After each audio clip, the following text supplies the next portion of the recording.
আজকে আমাদের আলোচনার বিষয় হচ্ছে তড়িৎ চুম্বক নিয়েই হচ্ছে আলোচনার বিষয়। তোমাদের পরিবেশের অর্থাৎ বাড়ির আশেপাশে বিভিন্ন ধরনের পদার্থ তোমরা দেখেছো। কোনটা কঠিন পদার্থ, কোনটা তরল পদার্থ, কোনটা গ্যাসীয় পদার্থ। প্রত্যেকটি পদার্থেরই একটা নিজস্ব বৈশিষ্ট্য রয়েছে। সেই বৈশিষ্ট্যগুলি বিভিন্ন পদার্থের ক্ষেত্রে বিভিন্ন ধরন হয়। প্রকৃতিতে কিছু পদার্থ আছে যারা সহজে তড়িৎ পরিবহন করতে পারে, আবার কিছু পদার্থ রয়েছে যারা এমনি এমনি অন্য কোনো বিশেষ পদার্থ যেমন লোহা, নিকেল, কোবাল্ট ইত্যাদিকে আকর্ষণ করতে পারে, তাদের বলবো চুম্বক। আর ওই যে বিশেষ পদার্থ লোহা, নিকেল ইত্যাদিকে আকর্ষণ করে তাদের বলবো চৌম্বক পদার্থ। এখন এই পেরেক হচ্ছে চৌম্বক পদার্থ এবং আমার হাতে যেটা রয়েছে এটা হচ্ছে চুম্বক, আকর্ষণ করছে। এই যে চুম্বকটা আমি বলছি, এই চুম্বক দুই ধরনের। যে সমস্ত চুম্বকটা বা চুম্বক পদার্থ প্রকৃতি থেকে পাওয়া যায় সেটা প্রাকৃতিক চুম্বক নামে পরিচিত। আমরা দেখে থাকবো যে এখনও বিশেষ বিশেষ কিছু পাহাড়ে এই প্রাকৃতিক চুম্বকের অস্তিত্ব রয়েছে, যাদের নির্দিষ্ট আকার আয়তন নেই, যাদের নির্দিষ্ট কোনো অভিমুখ নেই এবং তারা বিশেষভাবেই প্রাকৃতিক চুম্বক। তাদের এই শক্তি বাড়ানো যায় না, কমানো যায় না। আবার আমাদের প্রয়োজনের তাগিদে কৃত্রিমভাবেও আমরা চুম্বক তৈরি করেছি, যা কৃত্রিম চুম্বক নামে পরিচিত। এই কৃত্রিম চুম্বক বিভিন্ন উপায়ে তৈরি করা যেতে পারে, যেমন যান্ত্রিক পদ্ধতিতেও করা যায়। একটা চুম্বক পদার্থের উপর অপর একটি চুম্বককে নিয়ে এসে যদি ঘর্ষণ পদ্ধতি অবলম্বন করি তাহলে দেখা যাবে এটা চুম্বকে পরিণত হয়। তবে এই যে চুম্বককে পরিণত হয় এটা স্থায়ী চুম্বক হয় এবং দেখা যায় এর মধ্যে চৌম্বক শক্তি বা চৌম্বকের যে পরিমাণটা অল্প হয়। কিন্তু আমরা এমন একটা চুম্বক তৈরি করতে চলেছি যেটা ক্ষণস্থায়ী চুম্বক। হঠাৎ করে আমার প্রয়োজন চুম্বকটা তৈরি করব, আবার প্রয়োজন নেই ওই চুম্বক প্রভাবটা বিলুপ্ত করে দেব, হারিয়ে ফেলব। সেটাও কৃত্রিম চুম্বক। তা হচ্ছে যদি তড়িৎ প্রবাহ পাঠানো যায় তাহলে দেখা যাবে যে একটা বিশেষভাবে চৌম্বক ক্ষেত্র বা চৌম্বক প্রভাব সৃষ্টি হয়, যা হচ্ছে তড়িৎ চুম্বক। এখন আমি আমাদের দৈনন্দিন জীবনে এই তড়িৎ চুম্বকের ব্যবহারিক কয়েকটা দৃষ্টান্তের কথা আমি তুলে ধরছি। দেখো এইখানে বিশেষ একটা যন্ত্র এটা তোমরা আশেপাশে দেখতে পাবে, যা হলো ইলেকট্রিক ক্রেন। কি কাজ করে? ওখানে একজন মানে অপারেটর বলতে পারো বা ড্রাইভার বলতে পারো থাকে, যিনি যেটা ম্যানুয়ালি ওই গাড়িটাকে এক স্থান থেকে অন্য স্থানে নিয়ে যায়, ঠিকই আছে। কিন্তু ওখানে একটা অতিরিক্ত একটা বটম আছে, যেখানে কি হয় যে ওখানে সুইচ অন করলে কি হবে, ওই যেটা ডান দিকে যেটা শেষের একটা প্রান্ত রয়েছে যেটাকে আমরা বলবো ভার উত্তোলক অংশ, ওই জায়গায় ক্ষণস্থায়ীভাবে চুম্বকে পরিণত হবে। যখনই সুইচ দেওয়া হবে তার মধ্য দিয়ে তড়িৎ প্রবাহিত হলে সেটা চুম্বকে পরিণত হবে এবং সঙ্গে সঙ্গে কি হবে, কোথাও জমে থাকা বিশেষ বিশেষ চৌম্বক পদার্থ, সমন্বিত কিছু পদার্থ, হয়তো হতে পারে গাড়ির টুকরো যেখানে লোহা নিকেল থাকতে পারে, বা কলকারখানায় কিছু বজ্র পদার্থ, তাকে এক জায়গা থেকে অন্য জায়গায় নিয়ে যেতে পারে। তো এটা আমরা দেখে থাকি। তো এটা হচ্ছে তড়িৎ চুম্বকের একটা ব্যবহারিক দৃষ্টান্ত। তাছাড়াও আমরা আর একটা কথা উল্লেখ করি, এই হচ্ছে ইলেকট্রিক কলিং বেল, যেটা এখনকার প্রত্যেকের বাড়িতেই রয়েছে। তো এখানে সুইচ দিলে কি দেখা যাবে, এখানে একটা শব্দ উৎপন্ন হবে। স্বভাবতই বাড়ির ভিতরের লোক বুঝতে পারবে যে বাড়ির বাইরে কেউ হয়তো ডাক রয়েছে, তাই এখানে কলিং বেলের সাহায্যে শব্দ কাজ করছে। তার এই বর্তনীটা কেমন কাজ করে, সেটা কিভাবে তড়িৎ প্রবাহের ফলে চৌম্বক বল সৃষ্টি হয় তার পরীক্ষাটা আমি তুলে ধরছি তোমাদের সামনে। আমার হাতে এই একটা তড়িৎবাহী তার, তামার তার, যা সহজে তড়িৎ পরিবহন করতে পারে। এখন এই তড়িৎবাহী তারটি কিন্তু তড়িৎ পরিবহন করতে পারে বটে, কিন্তু এ কিন্তু এখন চুম্বক নয়। এর কাছে যদি আমি চুম্বক নিয়ে আসি তাহলে কি দেখব,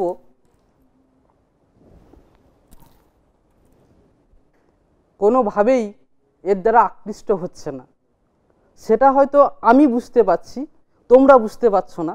তো সেটা আরও ভালোভাবে আমি দেখাচ্ছি তোমাদের। দেখো, আমার কাছে এইটা রয়েছে বিশেষ একটা সেন্সিটিভ, মানে খুব সংবেদনশীল যন্ত্র, যেটা হচ্ছে কি চুম্বক শলাকা। এই সম্পর্কে তোমরা আগে জেনেছো। এই চুম্বক শলাকা হচ্ছে এমন এক বিশেষ খুব কম শক্তি সম্পন্ন চুম্বক বলা যেতে পারে, যা অত্যন্ত সেন্সিটিভ, যার কাছে কোনো চুম্বক পদার্থ রাখলে অটোমেটিক্যালি সে বিক্ষিপ্ত হয়ে বুঝিয়ে দেবে যে ওর সামনে কোনো চুম্বক পদার্থ আছে কি নেই। এখন আমি যদি এই তামার তারটা এর কাছে নিয়ে আসি, কি দেখছি, কোনোভাবেই এর বিক্ষিপ্ত হচ্ছে না। তাহলে এর দ্বারা কি প্রমাণিত হচ্ছে, যে এই তামার তারটির মধ্যে কিন্তু কোনো চৌম্বক প্রভাব নেই। এর বাইরে আশেপাশে কোথাও কিন্তু চৌম্বক প্রভাব নেই। এখন আমার উদ্দেশ্য হচ্ছে এই তামার তারের মধ্য দিয়ে যখন তড়িৎ প্রবাহ পাঠাবো, তখনই কি দেখব, ওর বাইরে চৌম্বক ক্ষেত্র সৃষ্টি হবে। তো এইরকমই একটা তামার তার, তাকে আমি এই ব্যবস্থার মাধ্যমে এখানে করেছি। তামারটা রেখেছি এবং তার ঠিক এই রকম ছবি অনুযায়ী আমি তার ঠিক নিচেই চুম্বক শলাকাটাকে রাখলাম। চুম্বক শলাকা তার নির্দিষ্ট উত্তর মেরু, যেটা হচ্ছে লাল চিহ্ন দিয়ে দেখানো হয়েছে, মানে তোমরা এটুকু পরিষ্কার হলে এই দিকটা উত্তর দিক আর অপর দিকটা হচ্ছে দক্ষিণ দিক রয়েছে, ঠিক তার নিচে রয়েছে। এবার আমি একটা তড়িৎ বর্তনী ব্যবস্থা করব। আমার কাছে এখানে একটা ব্যাটারি রয়েছে, যেটা হচ্ছে তড়িৎ উৎস হিসাবে কাজ করে। এর সাহায্যে তড়িৎ প্রবাহ পাঠানো যায়। এটাকে আমরা তড়িৎ কোষ হিসেবে বলতে পারি। এইরকম দুটি তড়িৎ কোষ আমরা এখানে যোগ করছি, দিয়ে একটা ব্যাটারি হিসাবে এটা কাজ করছে।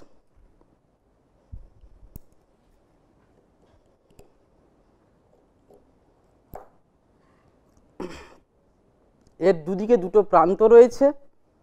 একটা দিক হচ্ছে পজিটিভ, এটা হচ্ছে পজিটিভ অংশ, আর এই দিকটা হচ্ছে নেগেটিভ। আবার এমনভাবে তৈরি করা হয়েছে, আবার এদিকেও ঘুরে এসছে, এখানে দেখা যাচ্ছে এইটা হচ্ছে পজিটিভ এবং এইখানে হচ্ছে নেগেটিভ। তাহলে এই দুটো যখন আমরা তড়িৎ কোষ লাগালাম, এক পাশেই এদিকটাতে রয়েছে পজিটিভ অংশ, এই ছোট অংশটা পজিটিভ, আর ঠিক এদিকে যেটা সমান অংশটা সেটা হচ্ছে কি নেগেটিভ। এটা না হয় আমি একটু ভালো করে খুলে এটা দেখে আরেকবার বলছি। এইটা হচ্ছে কি নেগেটিভ এবং এই প্রান্তটা এটা কি পজিটিভ, ঠিক আছে। এবার এখানে আমি সুইচ হিসেবে সহজে যাতে বর্তনীটা সংযোগ করা হয় সেফটি পিন লাগিয়েছি। এবার তড়িৎ প্রবাহ এর মধ্যে দিয়ে পাঠানোর ব্যবস্থা আমি করছি।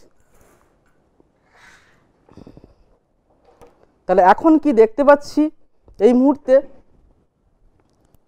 যে চুম্বক শলাকাটি রয়েছে তড়িৎবাহী তারের নিচে, এবং এই মুহূর্তে আমি তড়িৎ প্রবাহ পাঠানোর ব্যবস্থা করছি। তারে চুম্বক শলাকার অবস্থান তারের নিচে। এবার আমি তড়িৎ প্রবাহ পাঠাতে চাইছি দক্ষিণ থেকে উত্তর দিকে। তাহলে এইটা হচ্ছে লাল অংশ, মানে উত্তর, ওদিকটা কি দক্ষিণ। তাহলে দক্ষিণে থাকবে কি ব্যাটারির পজিটিভ প্রান্ত।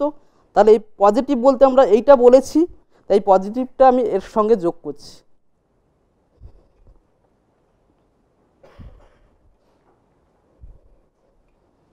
এবং নেগেটিভটা হচ্ছে এই অংশ যোগ করব। এবার কথা হচ্ছে তাহলে এখানে চৌম্বক ক্ষেত্র সৃষ্টি হবে কিনা দেখি। তাহলে যদি চৌম্বক ক্ষেত্র সৃষ্টি হয় তাহলে কি দেখব, চুম্বক শলাকাটা স্থির থাকবে না সরে যাবে। নিশ্চিত সরে যাবে, কারণ একটা চুম্বক শলাকা বিক্ষিপ্ত তখনই হবে যখন তার কাছে কোনো চৌম্বক ক্ষেত্র থাকবে। তাহলে এবার আমি কারেন্টটা দিলাম, সরে গেছে, বিক্ষিপ্ত হয়েছে। তাহলে এখন এই বিক্ষিপ্তটা কিন্তু একটা নির্দিষ্ট দিকে হয়েছে। আবার যদি তড়িৎ প্রবাহ উল্টে দিই, যদি আমি তড়িৎ প্রবাহটা দক্ষিণ থেকে উত্তর না করে উত্তর থেকে দক্ষিণ করি, বা চুম্বক শলাটা উপরে যদি রেখে দিই, তাহলে কি দেখব, আবার বিক্ষেপটা আলাদা রকম হবে। এই প্রসঙ্গে বলি, এই প্রসঙ্গে অ্যাম্পিয়ার তার সন্তরণ নিয়মের সাহায্যে এর সুনির্দিষ্ট একটা নিয়ম বলেছিলেন। সেই নিয়মটা কি,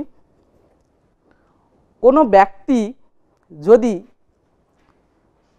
চুম্বক শলাকার দিকে মুখ রেখে তড়িৎ প্রবাহের অভিমুখে কাল্পনিকভাবে সাঁতার কাটে, তখন ওই লোকটির বাম হাত যেদিকে থাকবে সেই দিকেই চুম্বক শলাকার উত্তর মেরুর বিক্ষেপ হবে। তাহলে এই ক্ষেত্রে আমি এই পরীক্ষাটা আরেকবার আমি রিপিট করে দেখাতে চাইছি যে এই অ্যাম্পিয়ারের সন্তরণ নিয়মটা কার্যকর হচ্ছে কিনা। আরেকবার আমি রিপিটটা করছি।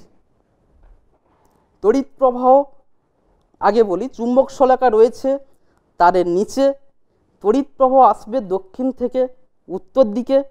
সেই ব্যবস্থা করছি কারণ ওই দক্ষিণ দিকের সঙ্গে ব্যাটারির পজিটিভটা রেখেছি আর নেগেটিভটা এই দিকে রয়েছে, তড়িৎ প্রবাহ পাঠাচ্ছি। তাহলে কি হচ্ছে, এদিকে যদি উত্তর হয় তাহলে কি হবে, এই দিকটা কি হবে, বাম হাত এই দিকটা, এটা পশ্চিম হবে। তাহলে আরেকবার দেখে নিই যে পশ্চিম দিকে বিক্ষিপ্ত হচ্ছে কিনা। তড়িৎ প্রবাহ চালু করলাম, পশ্চিম দিকে বিক্ষিপ্ত হয়েছে, ঠিক আছে। তাহলে সত্য ঘটনা ঘটেছে।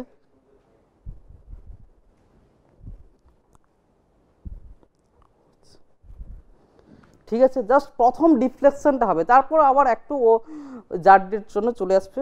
ঠিক প্রথমে জাস্ট ডিফ্লেকশনটা হবে, বিক্ষিপ্তটা হবে। এরপরে তাহলে এইটাই আমরা নোট করলাম, পশ্চিম দিকে বিক্ষিপ্ত হয়েছে।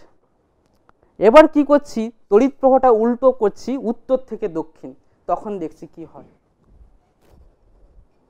মানে জাস্ট উল্টে দেব। এইটাকে আমরা পজিটিভ বলে ভাবছি, পজিটিভ এই অংশটা। তাহলে এবার এই দিকে রাখলাম, মানে উত্তর দিকের সঙ্গে যোগ করলাম, আর এটা হচ্ছে নেগেটিভ, এই দিকে রাখছি। তাহলে অ্যাম্পিয়ারের সন্তরণ নিয়ম অনুযায়ী কোন দিকে হওয়া উচিত, ঠিক উল্টো দিকে হবে। তাহলে দেখা যাক হয় কি না। হয়েছে, মানে পূর্ব দিকে হয়েছে, সেইটা আমরা নোট করলাম, পূর্ব দিকে হয়েছে।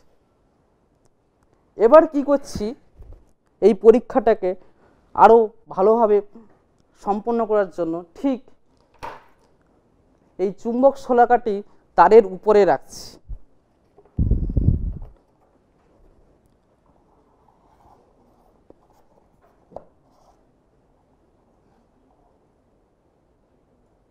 তাহলে এখন চুম্বক শলাকার অবস্থান তারের উপরে, এবং তড়িৎ প্রবাহ পাঠাবো কোথা থেকে কোথায়, ঠিক পূর্বের মতন, অর্থাৎ দক্ষিণ থেকে উত্তর দিকে। তাহলে এইটা হচ্ছে ব্যাটারির পজিটিভ অংশ, তাকে আমরা যোগ করে নিচ্ছি দক্ষিণ দিকটার সঙ্গে। এইটা হচ্ছে নেগেটিভ অংশ, তাকে যোগ করব উত্তর দিকের সঙ্গে, এবং দেখব কি অ্যাম্পিয়ারের সন্তরণ নিয়ম অনুযায়ী এটা ঠিক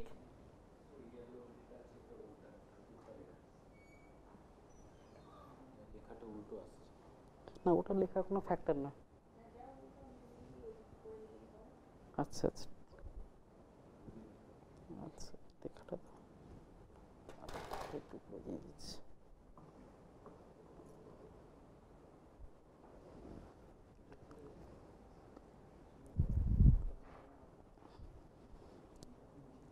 এইবার আমি তড়িৎ প্রবাহ পাল্টা যদি চালু করি, তাহলে কি হবে, ওই সন্তরণ নিয়ম বিশ্লেষণ করে দেখা যাবে ওটা আবার পূর্ব দিকেই বিক্ষিপ্ত হবে।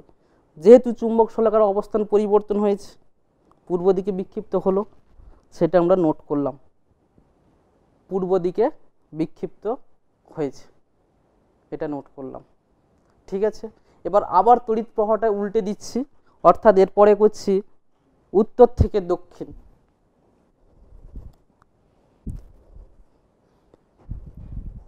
তাহলে এই দিকটাকে ব্যাটারির পজিটিভ করলাম এবং এই দিকটা ব্যাটারির নেগেটিভের সঙ্গে যোগ করলাম, আবার ঠিক পশ্চিম দিকেই হলো। সেইটা আমি আবার এই ক্ষেত্রে নোট করলাম পশ্চিম। এরপরে আমি এইরকমই স্টাডি করব যে যদি তারটি চুম্বক শলাকার সঙ্গে সমকোণে থাকে তাহলে কি ঘটনা হতে পারে।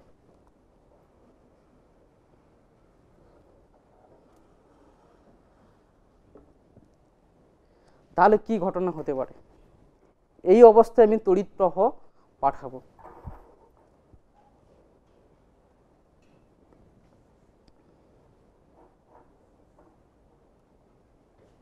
তাহলে এখন কি দেখতে পাচ্ছি, তড়িৎবাহী তার রয়েছে, তার উপরে চুম্বক শলাকা রয়েছে এবং ঠিক ওদের মধ্যবর্তী কোণ হচ্ছে 90 ডিগ্রি। এই অবস্থায় তড়িৎ প্রবাহ পাঠালাম, কোনোভাবেই ডিফ্লেকশন নেই, কোনোভাবেই বিক্ষেপ হচ্ছে না। উপরে ছিল, যদি আমি নিচেও রেখে দিই তাহলে কি দেখব, কোনোভাবেই এক্ষেত্রে বিক্ষেপণ হবে না।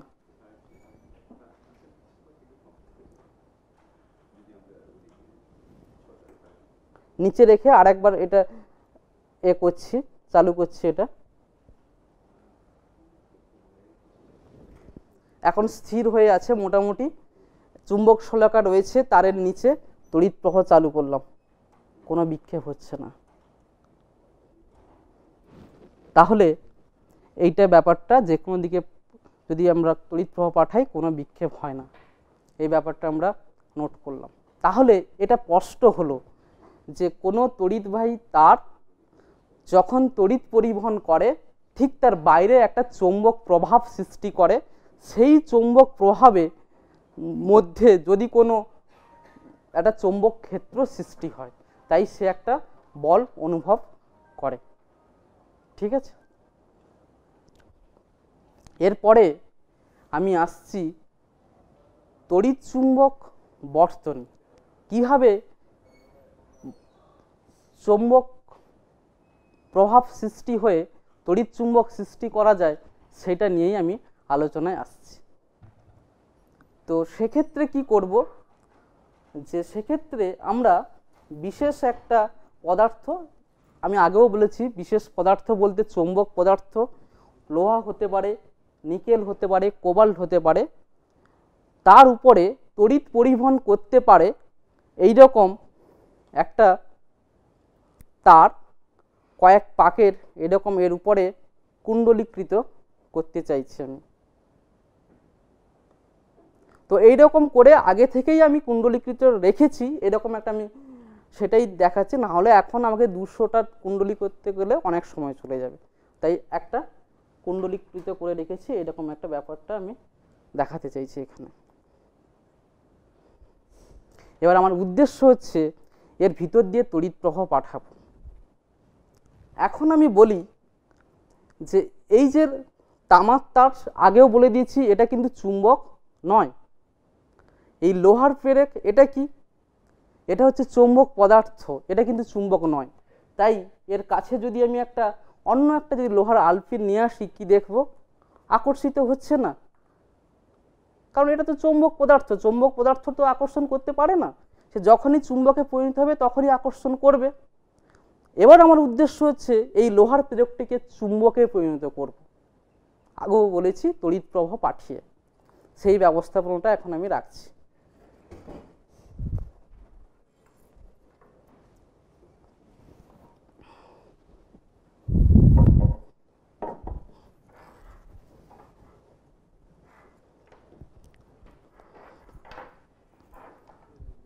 ঠিক আছে,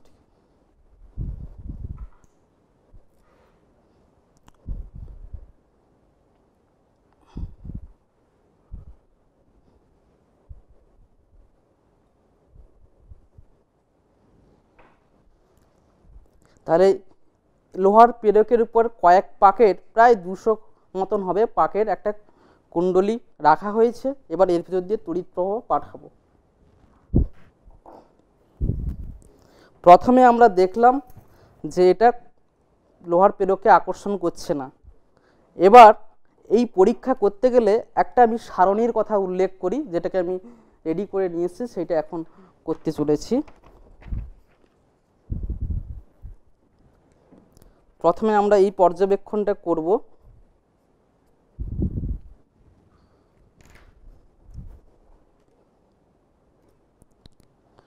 তড়িৎ প্রবাহ চালু করব।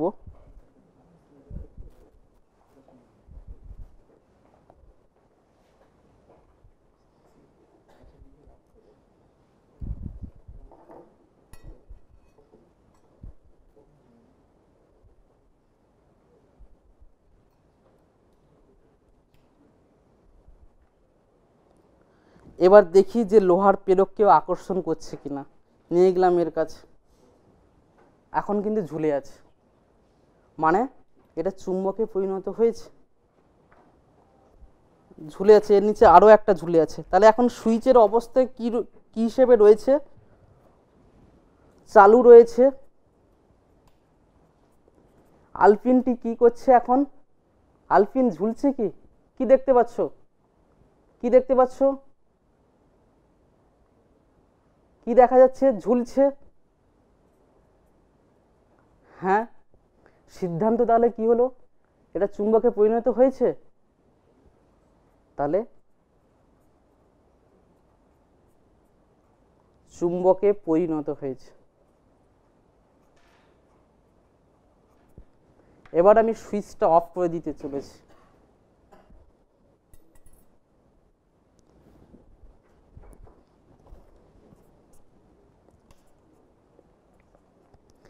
এখানে কি দেখলাম? আমার কথা অনুযায়ী কি হওয়া উচিত ছিল, যে দুটি প্রেরকই এখান থেকে পড়ে যাওয়া উচিত ছিল। যেটা আমি বলেছিলাম যে যতক্ষণ তড়িৎ প্রবাহিত হবে ততক্ষণ থাকবে চৌম্বক ধর্ম, তড়িৎ প্রবাহ বন্ধ হলে তার মধ্যে চৌম্বক ধর্ম থাকবে না। কিন্তু এখানে দেখলাম দুটো আলপিনের জায়গায় একটা ঝুলেছে আর একটা পড়ে গেছে। মানে কি ঘটনা ঘটেছে? এর মধ্যে একটু চৌম্বকের যে চুম্বক ধর্ম সেটা থেকে গেছে। একটু কথায় আমি বলি, এখন আমি ক্লাসের মধ্যে রয়েছি, তোমরা সবাই চুপচাপ করে আছো। কারণটা কি? যে আমি যা বলছি তোমরা মন দিয়ে কথাটা শুনছো। এবার এই কথা আমি চলে যাওয়ার পরেও দেখব কি, যে আগামীকালও যদি জিজ্ঞেস করি, তোমরা যদি না পড়ে এসো তাহলেও কিছু না কিছু বলতে পারবে। কিন্তু যদি না পড়াশোনা করো বা এটা নিয়ে যদি বাড়িতে না আলোচনা করো বা পরীক্ষা নিরীক্ষা করো, তাহলে 1 মাস পরে কি 1 বছর পরে ভুলে যাবে। তাহলে তোমার মধ্যে ওই পড়ার ধারণ ক্ষমতাটা নির্দিষ্ট সময় পর্যন্ত বজায় থাকে, তারপরেও ভুলে যাবে। এখানেও ঠিক তাই। এই লোহার প্রেরকটা যে চুম্বকে পরিণত হয়েছিল, অল্প সময়ের যখন তড়িৎ প্রবাহ বন্ধ করলাম, কিছুটা সময় ধরে ওর মধ্যে কি দেখা যাবে, যে চৌম্বক ধর্মটা বজায় থাকবে, যাকে বলে ধারণ ক্ষমতা। যে কারণে এখনও এটা একটু একটু করে চৌম্বক ধর্ম ধরে রেখেছে। হয়তো দেখা যাবে আর একটু পরে ওটা হারিয়ে ফেলবে, সেটা তোমরা আরও পরে জানতে পারবে, আরও উঁচু ক্লাসে তোমরা জানতে পারবে। তো তাহলে এটাকে আমি ধরে নিচ্ছি যে কিছুক্ষণ পরে যদি দেখি, আমি যদি এটাকে যদি খুলে নিয়ে আবার যদি এখানে যদি আমি ওই পিনটাকে যদি নিয়ে যাই, বা আর একটা যদি নতুন, এটাও চুম্বকে পরিণত হয়েছে, আর একটা নতুন পিন যদি নিয়ে যাই, তাহলে দেখা যাবে যে হ্যাঁ হচ্ছে, কিন্তু খানিকক্ষণ পরে কিন্তু থাকবে না। ঠিক আছে?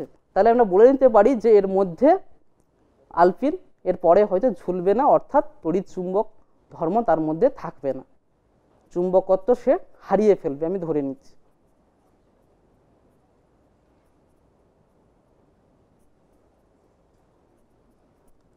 আচ্ছা, এবার যে বিষয়টা আমি আলোচনা করব, এই যে তড়িৎ চুম্বক হলো, এই তড়িৎ চুম্বকের শক্তি কি কি বিষয়ের উপর নির্ভর করতে পারে তার আলোচনা করব। সেক্ষেত্রে আমরা কি করব, এই যে কুণ্ডলীটা রেখেছি তার পাক সংখ্যা বাড়িয়ে, কিংবা এখানে যে ব্যাটারি সংযোগ করেছি সেই ব্যাটারি থেকে যে তড়িৎ আসছে সেই তড়িৎ প্রবাহ মাত্রা কমিয়ে বাড়িয়ে দেখতে পাবো কি যে এর চৌম্বক যে প্রভাব সৃষ্টি হচ্ছে সেই চৌম্বক প্রভাবটাকেও বাড়ানো কমানো যেতে পারে। তো এখন সেই ব্যবস্থাপনায় আমি আসছি।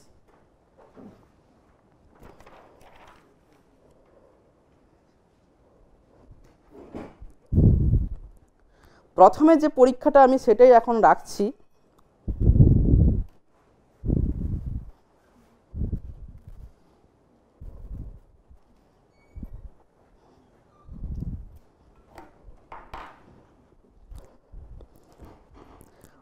মোটামুটি এর মধ্যে যে পাক সংখ্যাটা রয়েছে প্রায় 200 মতন পাক সংখ্যা রয়েছে।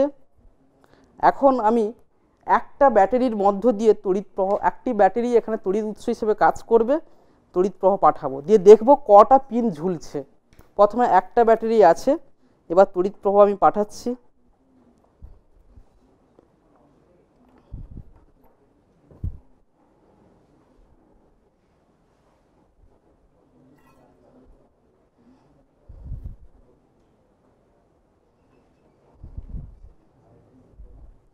দুটো মতন পিন ঝুললো, দুটোই ঝুলছে। তাহলে এখানে ব্যাটারির সংখ্যা 1, ব্যাটারির সংখ্যা হচ্ছে 1, ঝুলন্ত পিনের সংখ্যা হচ্ছে 2। এরপরে কি করছি, আর একটা ব্যাটারি আমি যোগ করব, তখন দেখব কটা পিন ঝুলছে।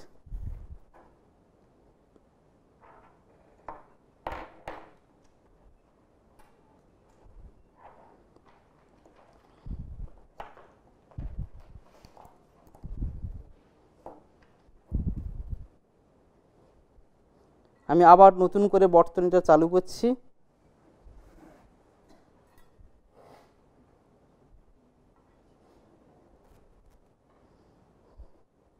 এখন দুটো ব্যাটারি আছে,